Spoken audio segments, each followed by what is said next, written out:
σχέδιο με τίτλο Photo Marketing. Πρέπει να πούμε ότι είναι μια επινόηση του Τμήματος Αγροτικής Ανάπτυξης και Διοίκησης Αγροτικών Επιχειρήσεων της Σχολής Τεχνολογίας Γεωπονίας του Αλεξάνδρου Τεχνολογικού Εκπαιδευτικού Ιδρύματος Θεσσαλονίκης. Στη συνέχεια, θα δούμε κάποια βασικά στοιχεία της επιχείρησης, όπως την επωνυμία της, που είναι Photo Marketing. Εφόσον θα μιλήσουμε για ιστοσελίδα, η ηλεκτρονική της διεύθυνση είναι www.photomarketing.com.gr.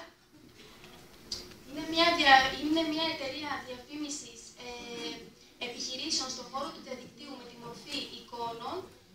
Δραστηριοποιείται στο ηλεκτρονικό μάρκετινγκ. Ως έδρα έχει τη Θεσσαλονίκη. Όπως εύκολα είναι από όλους μας αντιληπτό, δραστηριοποιείται στο χώρο του διαδικτύου, όπου από εκεί πέρα προκύπτει και ο κλάδος παροχής υπηρεσιών. Στη συνέχεια, σε ό,τι αφορά την περιγραφή δραστηριοτήτων της ιστοσελίδας της εταιρείας μας, πρέπει να ξεκαθαρίσουμε ότι είναι μια ιστοσελίδα καθαρά διαφημιστικού περιεχομένου, η οποία συντίθεται από πλήθος εικόνων, όπου δίνουν στο χρήστη, η τελική της μορφή δίνει στο χρήστη την εντύπωση ενός puzzle εικόνων. Πρέπει να πούμε ότι κάθε εικόνα αποτελεί διαφήμιση της συγκεκριμένης επιχείρησης που έχει συνάψει μαζί μας κάποια συμφωνία και κατ' επέκταση που επιθυμεί να διαφημιστεί από εμάς. Θα προσπαθήσει να μας δείξει ο Γιώργος όταν βρισκόμαστε. Με συγχωρείτε, εδώ πέρα δεν φαίνεται βέβαια, να συνεχίσω λίγο. Πηγαίνοντας εδώ πέρα το κέρδος του ποντικού μας, κανονικά έπρεπε να κάνει μια μεγέθυνση της εικόνας. Αυτό γίνεται έτσι ώστε την ώρα που πάει ο χρήστης να δει τι περιέχει ακριβώς η ιστοσελίδα μας, θέλουμε να γίνεται πιο ευδιάκριτο προς αυτόν, έτσι ώστε να του δίνουμε μετά την ευκαιρία να κάνει και κλικ και μέσω του pay per click, που θα το αναφέρουμε εδώ πέρα στην επόμενη διαφάνεια. Μισό λεπτάκι λίγο.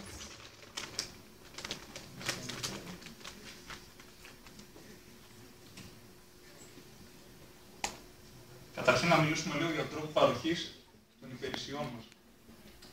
Το Rent per Photo. Τι είναι το Rent per Photo? Είναι μια υπηρεσία που παρέχουμε σε κάποιες εταιρείες έτσι ώστε να μπορούν να διαφημιστούν μέσα από την ιστοσελίδα μας. Σε αυτό το κομμάτι θα δίνει η εταιρεία ένα πάγιο μηνιαίο κόστος. Υπολογίζουμε τις τάξεις του 70 με 100 ευρώ, όπου θα το κάνει αυτό ουσιαστικά για να μπορεί να συμμετέχει όσον αφορά στο κομμάτι της διαφήμισης μέσα στην ιστοσελίδα μας. Κάποια προαιρετικά έξτρα που τυχόν μπορεί να επιθυμεί κάποια εταιρεία διαφημιζόμενη θα είναι κάποιο βίντεο, κάποιο ηχητικό, μέσω του pay per click, όπως βλέπουμε. Νομίζω το ξέρουμε περισσότεροι, αλλιώς μπορούμε να το πούμε σε ελεύθερη μετάφραση πληρωμή ένα κλικ. Με την πληρωμή ένα κλικ πάει ο χρήστης, πάλι το κέρσορα ποντικού πάνω στην εικόνα και κάνοντας κλικ πιστώνεται αυτόματα ο λογαριασμός μας με ένα μικρό χρηματικό ποσό, της τάξης των 10 λεπτών ανά κλικ. Αυτή η πληρωμή γίνεται μέσω της υπηρεσίας PayPal, όπου είναι μια online υπηρεσία, η οποία βασικά δεν είναι δικιά μας, να το ξεκαθαρίσω αυτό.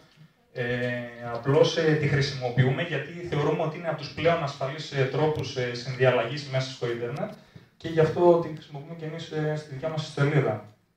Να περάσουμε λίγο τώρα να δούμε την καινοτομία.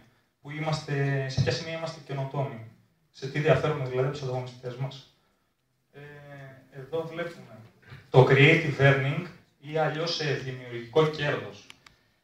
Τι είναι το δημιουργικό κέρδος? Αυτό που λέμε εμείς δημιουργικό κέρδος είναι η ευκαιρία στον χρήστη να κερδίσει ένα ποσό μέσω της δημιουργίας ενός λογότυπου, μιας φωτογραφίας ή κάποιας εικόνας, σε περίπτωση που η εταιρεία που θέλει να διαφημιστεί δεν μπορεί να το πράξει η ίδια. Δηλαδή δεν έχει αρμόδιο τμήμα είτε διαφήμισης είτε πωλήσεων.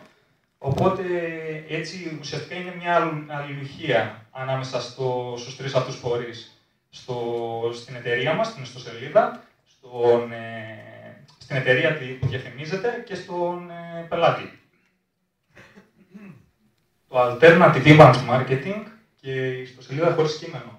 Εδώ πέρα θα μπορούσαμε να πούμε ότι είναι δύο έννοιες ταυτόσιμες. Βέβαια, άμα τις δούμε και τις δύο, άμα τις κρατήσουμε καλά, θα πούμε ότι αυτή τη στιγμή δεν υπάρχει ένας εναλλακτικός τρόπος marketing. Εμείς λέμε ότι το Alternative Image Marketing είναι ένας εναλλακτικός τρόπος marketing βασισμένος στην εικόνα. Αυτό είναι δηλαδή που θέλουμε να προωθήσουμε κατά βάση πάνω στην ιστοσελίδα. έτσι ώστε να, μπαίνοντας ο χρήστης, να βλέπει μια πληθώρα από εικόνες, αισθητικά ένα ωραίο αποτέλεσμα και να του ελκύει έτσι το ενδιαφέρον για να ανεβαίνει σταδιακά η επισκεψιμότητα. Κυρίως υπολογίζουμε μετά το πρώτο τρίμηνο. Πάμε στην επόμενη διαφάνεια όπου έχουμε το μέγεθος της αγοράς. Εδώ πέρα θα σας φανεί πολύ λιτή και ίσως θα πείτε είναι πολύ εργασίματη, δεν το εισαγωγικό, να μου επιτρέπει η έκφραση. Το σύνολο των επιχειρήσεων που θέλουν να διαφημιστούν στο διαδίκτυο. Εδώ τι θέλουμε να πούμε. Εκατοντάδες χιλιάδες επιχειρήσεις αυτή τη στιγμή ανά τον κόσμο θέλουν να κάνουν κάποια διαφήμιση στο διαδίκτυο. Δεν τους παρέχεται αυτή η δυνατότητα με τη μορφή αυτή που θέλουμε να τους δώσουμε εμείς. Οπότε και με αυτό το κόστος ουσιαστικά που έχουμε εμείς, γιατί για να σας δώσω να καταλάβετε ένα παράδειγμα. Όπως είμαστε εδώ πέρα τώρα στο πάνελ, αυτό που έχουμε πίσω μας, μία αφίσα, ας πούμε, στις διαφημίσεις από κάτω βλέπουμε ότι υπάρχουν κάποιες εταιρείες οι οποίες προφανώς θέλουν να κάνουν μια πρόθεση μέσα στο Money Show, έτσι δεν είναι? Οπότε, αυτές πληρώνουν ένα κόστος 70, 80, 90, 100 ευρώ για 4 μέρες. Εμείς τους παρέχουμε τέτοιο πακέτο μηνιαίο, δηλαδή θα είναι ένα μήνα στην ιστοσελίδα μας με 100 ευρώ. Οπότε εκεί πέρα είναι χτυπητό νομίζω το σημείο, φαίνεται η διαφορά.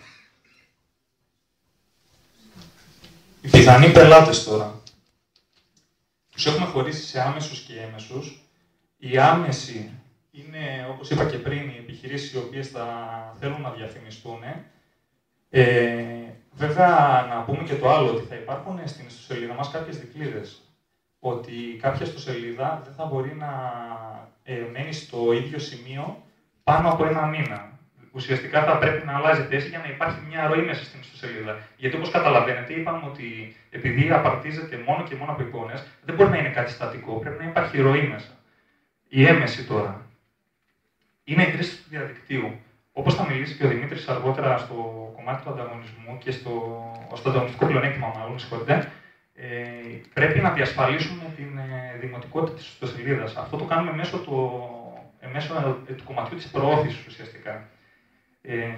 Μετά με το κομμάτι της ζήτησης, θα συνεχίσει ο Δημήτρης λίγο την ανάλυση. Να σας καλημερίσω και εγώ με τη σειρά μου. Αναφερόμαστε στο κομμάτι της ζήτησης.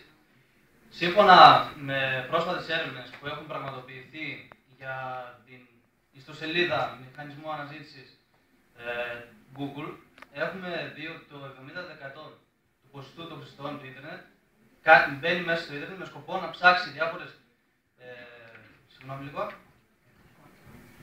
διάφορες πληροφορίες για διάφορες επιχειρήσεις και εικόνες. Συνεχίζοντας το κομμάτι των ανταγωνιστών, θα δούμε ότι έχουμε κάνει δύο διακρίσεις στους ανταγωνιστές. Είναι οι κύριοι και οι ενδυνάμοι. Στην ουσία, οι κύριοι ανταγωνιστές δεν υπάρχουν γιατί είμαστε μοναδικοί από ό,τι είπαμε. Οι ενδυνάμοι είναι οι ιστοσελίδες, οι οποίες εκτός από το περιεχόμενο το οποίο έχουν μέσα, προσφέρουν σε κάποιο χώρο τη ιστοσελίδα τους κάποιες θέσεις, οι οποίες προσφέρονται σαν χώρο για διάφορες επιχειρήσεις, έτσι ώστε να αποκτήσουν αυτές τις ιστοσελίδες κάποιο έξτρα εισόδημα. Τα ανταγωνιστικά πλεονεκτήματα. Είπαμε ότι θα χρησιμοποιήσουμε δύο νέες τεχνολογίες, οι οποίες είναι το ISO και το SEO. Εδώ μισό λεπτάκι σε διακόπτω, προς αποφυγή παρεξηγήσεων, το ISO